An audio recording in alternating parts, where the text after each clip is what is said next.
నమస్తే welcome to special focus. పెద్ద యుద్ధాల వెనక చిన్న కారణాలే ఉంటాయి. ఎప్పుడు ఎవరో ఫర్ట్లాండ్ అనే రాజును హత్య చేశారని మొదటి ప్రపంచ యుద్ధం జరిగింది. హిట్లర్ మూర్ఖత్వం రెండవ ప్రపంచ యుద్ధానికి దారితీసింది. అలాంటిది ఇప్పుడు ప్రపంచమంతా ఉద్రిక్తతలే.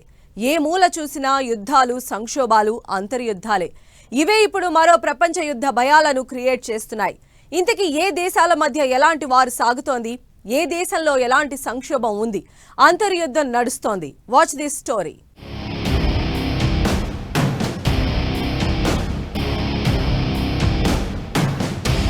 ఉద్రిక్తతల మధ్య సాగుతున్న ప్రపంచం.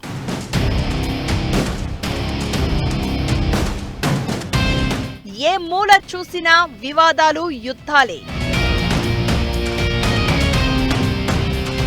అంతర్యుద్ధాలతో ఇబ్బంది పడే దేశాలు కొన్ని.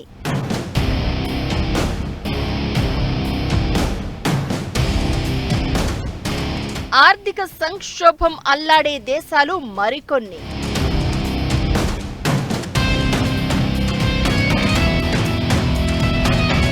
యుద్ధం ఒక్కటే ఆప్షన్ అన్నట్లు ఇంకొన్ని.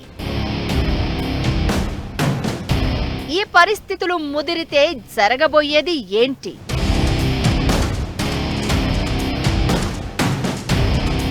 ప్రపంచం ప్రమాదకరమైన మలుపు మీద ఉందా? యుద్ధం ఎవరు గెలిచినా ఓడినట్లే. ప్రతి యుద్ధంలో రాజకీయం ఉంటుంది. రాజకీయం ఎప్పుడూ యుద్ధంలానే ఉంటుంది. ఈ యుద్ధం, రాజకీయం కలిపి ఇప్పుడు ప్రపంచాన్ని డేంజర్ మలుపు దగ్గర నిలబెడుతున్నాయా అంటే అవును అనే సమాధానమే వినిపిస్తోంది. ప్రపంచంలో ఏ మూల చూసినా వివాదాలు, యుద్ధాలు, సంక్షోభాలే.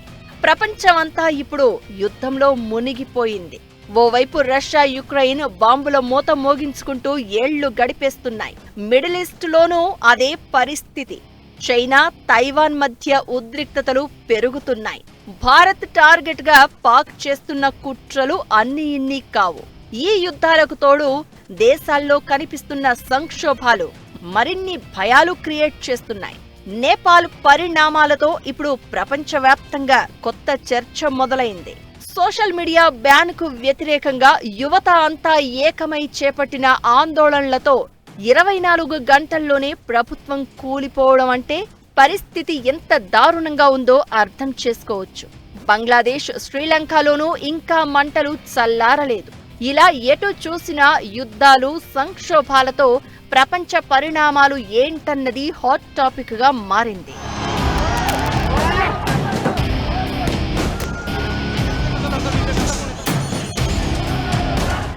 రష్యా, యుక్రెయిన్ యుద్ధం ఓ దశలో ప్రపంచ యుద్ధ భయాలను పరిచయం చేసింది. ఇప్పటికీ భయపెడుతోంది కూడా. 2022లో మొదలైన వార్ 4 ఏళ్లుగా కొనసాగుతూనే ఉంది.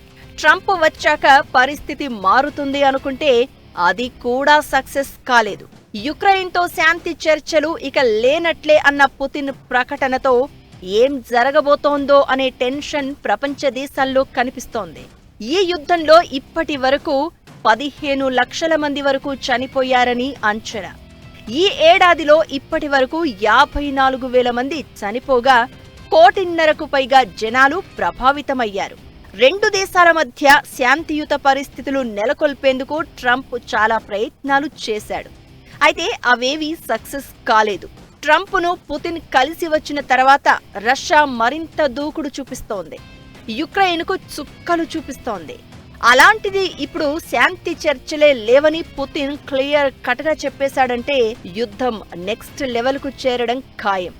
అదే జరిగితే యుద్ధపు మంటలు ఎక్కడి వరకు చేరతాయి, ఎవరికి అంటుకుంటాయనే భయాలు కనిపిస్తున్నాయి.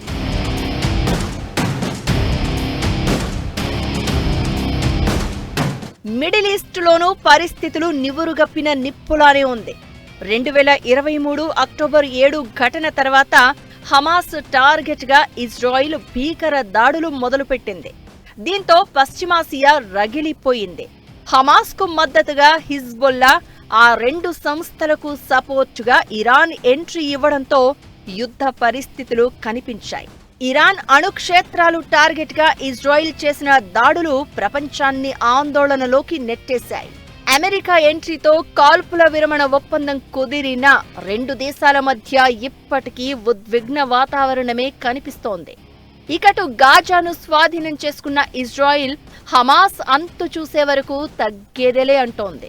దీంతో గాజాలో పరిస్థితులు రోజురోజుకి దిగజారుతున్నాయి. ఆకలి కేకలు పెరిగిపోతున్నాయి. ఈ ఏడాది ఇప్పటి వరకు 20,000 మంది వరకు చనిపోయినట్లు అంచనా. ఓవరాల్ గా 19 లక్షల మంది వలసపోయిన పరిస్థితి. ఇజ్రాయిల్ ఆర్మీ ఆపరేషన్లు హమాస్ ను వీక్ చేస్తున్న మానవాళి సంక్షోభం పెరుగుతోంది. హిజ్బుల్లా, ఇరాన్ ఎంట్రీ ప్రాంతీయ యుద్ధానికి కారణమవుతోంది.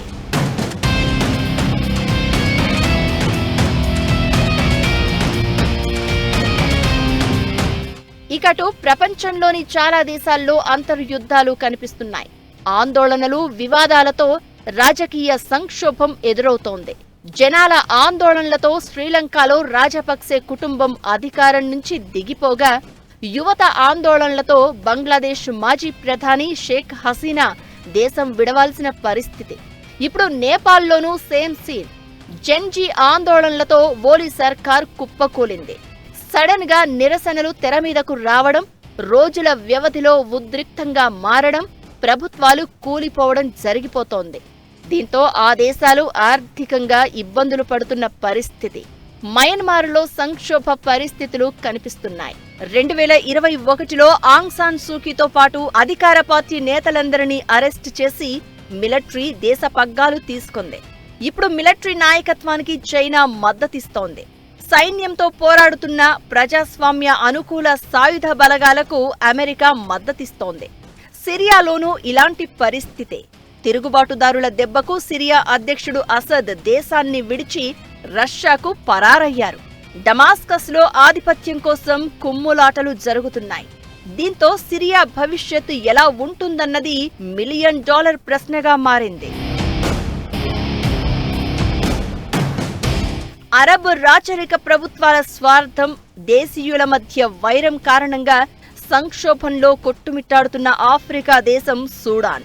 ఇక్కడ ఆర్మీకి, పారామిలిటరీ ర్యాపిడ్ సపోర్ట్ ఫోర్సెస్ కి మధ్య 2 ఏళ్లుగా అంతర్యుద్ధం జరుగుతోంది. ఇందులో 29,000 మందికి పైగా ప్రాణాలు కోల్పోయారు. కరువు పరిస్థితులు, దాడుల భయంతో 1,50,00,000కు పైగా జనం దేశాన్ని విడిచి పారిపోయారు. 2.5 కోట్ల మంది ఆకలితో అలమటిస్తున్నారు. తినడానికి తిండి లేక చాలా మంది గడ్డి, ఆకులు తిని బతుకుతున్నారు. వీటితో పాటు యెమెన్లో హౌతీలు సైన్యం మధ్య యుద్ధంలో సంక్షోభం నెలకొంది. సోమాలియా, రిపబ్లిక్ ఆఫ్ కాంగో, సాహెల్ ప్రాంత సంఘర్షణలు, ఇలా ప్రపంచంలో ప్రతి మూల పరిస్థితులు రోజురోజుకి దిగజారుతున్నాయి. ఆధిపత్యం కోసం జరిగే పోరాటంలో ఇలాంటి సంక్షోభాలు పెద్ద దేశాలకు ఆయుధంగా మారే అవకాశాలు ఉంటాయి. దీంతో ఈ పరిస్థితులు ఎలాంటి పరిణామాలకు దారి తీస్తాయో అనే టెన్షన్ ప్రపంచవ్యాప్తంగా కనిపిస్తోంది. దేశాల మధ్య యుద్ధాలు, దేశాల్లో అంతర్యుద్ధాలు ప్రపంచ దేశాలను టెన్షన్ పెడుతున్నాయి. ఒక చిన్న అడుగు అటు ఇటు పడినా చాలు ఆ ప్రయాణం ప్రపంచ యుద్ధానికి చేరుకోవడానికి. ఇలాంటి పరిణామాల మధ్య మరో 3 యుద్ధాలు ప్రతి ఒక్కరిని టెన్షన్ పెడుతున్నాయి.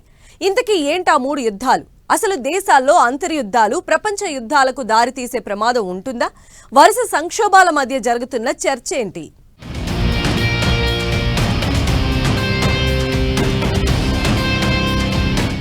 ఫ్యూచర్లో మరో 3 యుద్ధాలు తప్పవా?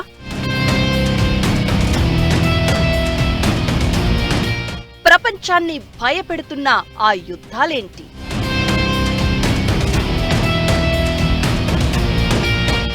ఈ పరిణామాలన్నింటితో ఇక ప్రపంచ యుద్ధమేనా?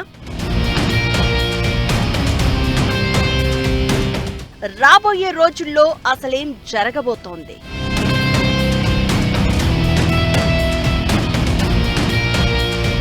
వందేళ్లకు ఒకసారి ప్రపంచం తాలూకా పరిణామాలు మారిపోతూ ఉంటాయి. ఆధిపత్యాలు చేతులు మారుతూ ఉంటాయి. ఊహించని మలుపు కనిపిస్తుంది. ప్రపంచం ఇప్పుడు అలాంటి పరిస్థితుల్లో ఉందా అంటే అవును అనే సమాధానం వినిపిస్తోంది.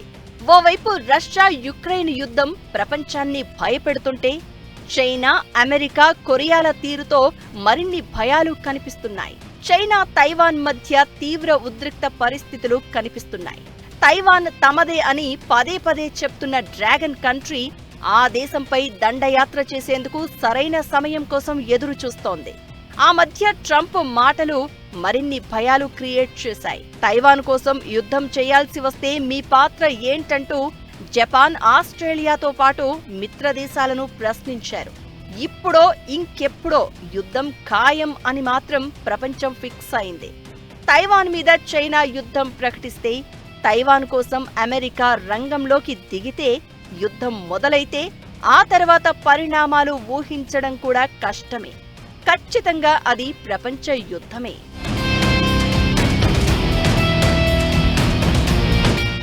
ఇకటు దక్షిణ అమెరికాలో యుద్ధ మేఘాలు కమ్ముకుంటున్నాయి. అగ్రరాజ్యం అమెరికా, చమురు సంపన్న దేశం వెనుజులా మధ్య పచ్చగడ్డి వేస్తే భగ్గుమంటోంది. వెనుజులా అధ్యక్షుడు నికోలస్ మదురోను గద్దె దింపడమే లక్ష్యంగా ట్రంప్ పావులు కదుపుతున్నట్లు కనిపిస్తున్నాడు. వెనుజులా సరిహద్దులతో పాటు కరేబియన్ సముద్రంలో భారీగా యుద్ధ నౌకలు, సబ్ మెరైన్లు, అత్యాధునిక యుద్ధ విమానాలను మోహరిస్తున్నారు. వెనుజులా తమ దేశంలోకి డ్రగ్స్ పంపిస్తుందని, అందుకే దాడి చేస్తున్నామని అమెరికా అంటోంది. అయితే ఇది సాకు మాత్రమే. వెనుజులా చమురు నిల్వలపై కన్నేసిన అమెరికా వాటిని చేజిక్కించుకునే ప్రయత్నం చేస్తోంది. తమ దేశంలో అమెరికా సైనిక చర్యలు చేపడితే చూస్తూ ఊరుకునేది లేదని వెనుజులా హెచ్చరిస్తోంది.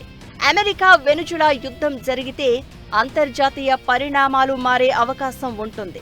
ఇది ఆ రెండు దేశాలకే పరిమితం కాకపోవచ్చు. చైనా, రష్యా దేశాలు వెనుజులాకు మద్దతిస్తున్నాయి. ఇకటు కొరియాల మధ్య కూడా గిల్లి కజ్జాలు పెరుగుతున్నాయి.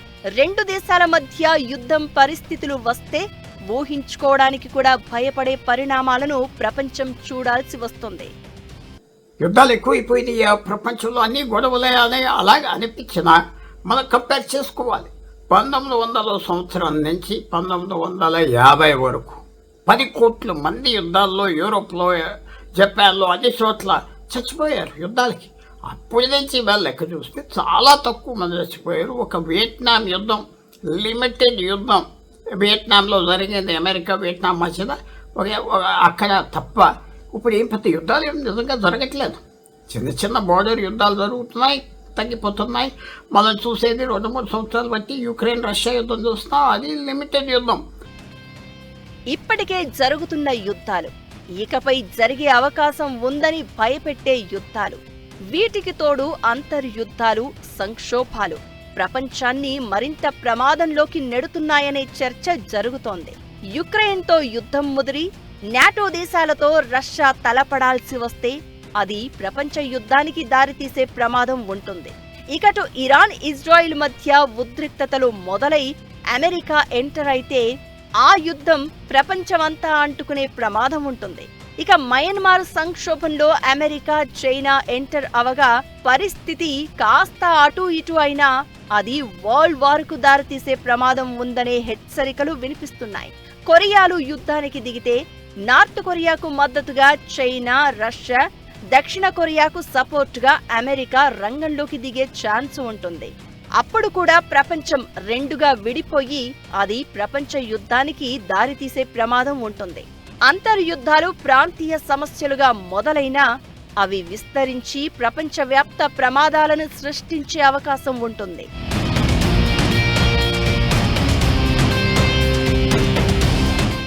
యుద్ధం అనేది కొన్ని తరాలను వెనక్కి నెట్టేస్తుంది. యుద్ధం మొదలైనా అది ఏదో ఒకరోజు ఖాయంగా ఆగిపోతుంది. అయితే ఆ యుద్ధం మిగిల్చే విషాదమే కొన్ని తరాలను వెంటాడుతుంది. రాజులు, రాజ్యాల నుంచి దేశాలు, అధినేతల్లాగా ప్రపంచం మారిపోయినా యుద్ధానికి కారణం మాత్రం ఎప్పుడూ ఒకేలా ఉంటాయి. అహం, విస్తరణ కాంక్ష ఇవే యుద్ధాలకు దారితీస్తాయి. 2 ప్రపంచ యుద్ధాల్లో అది జరిగింది. అయితే ఇప్పుడు ప్రపంచవ్యాప్తంగా జరుగుతున్న పరిణామాలు 3వ ప్రపంచ యుద్ధ భయాలను పరిచయం చేస్తున్నాయి. ఎక్కడో జరిగే చిన్న మూమెంట్ ఇంకెక్కడో జరిగే పెద్ద సంఘటనను ప్రభావితం చేయడానికి పెద్ద టైం పట్టకపోవచ్చు. ప్రపంచంలో ప్రస్తుతం కనిపిస్తున్న సంక్షోభాలు, అంతర్యుద్ధాలు, యుద్ధాలు మరో ప్రపంచ యుద్ధానికి దారి తీస్తే ఈ చరిత్ర చెప్పడానికి చెప్పుకోవడానికి కూడా ప్రపంచం ఉండదు. ఈ పరిస్థితి రావద్దు అంటే అగ్రదేశాలు సంయమనంతో ఉండాలి. ఐక్యరాజ్య సమితి యాక్టివ్గా ఉండాలనే అభిప్రాయాలు వినిపిస్తున్నాయి.